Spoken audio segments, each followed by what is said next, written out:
আসসালামু আলাইকুম বন্ধুরা, কেমন আছেন? আশা করি সবাই ভালো আছেন। সকালে চলে এলাম কাজের সাইডে।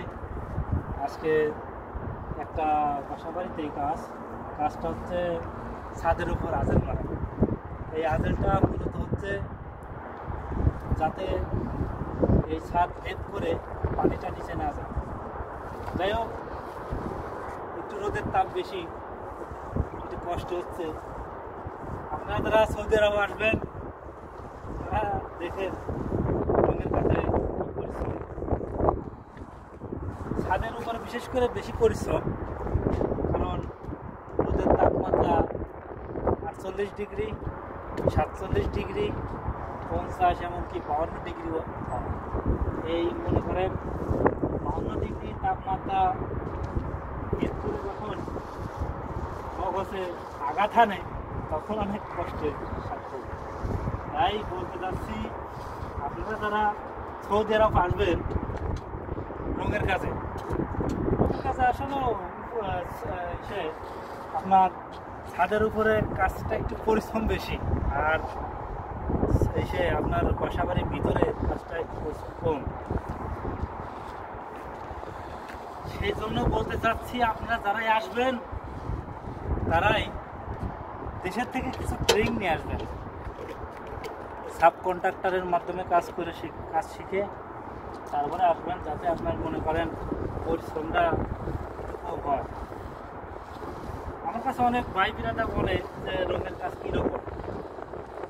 আমি সেজন্যই আর কি আপনাদের আজকে ভিডিওটা করে দেখাচ্ছি রঙের কাজটা কীরকম। পারিশ্রমিক মোটামুটি ভালো। সৌদি আরব রঙের কাজের পারিশ্রমিকটা ভালো, অনেক মান।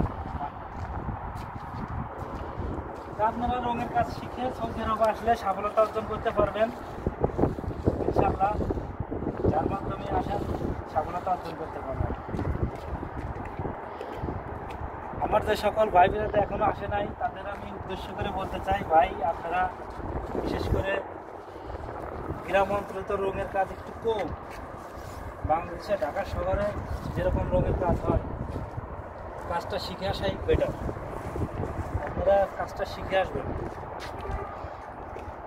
আর যদি আপনারা কাজ সেরকম যদি লোক না পান কাজ শেখার, আমার সাথে যোগাযোগ করবেন।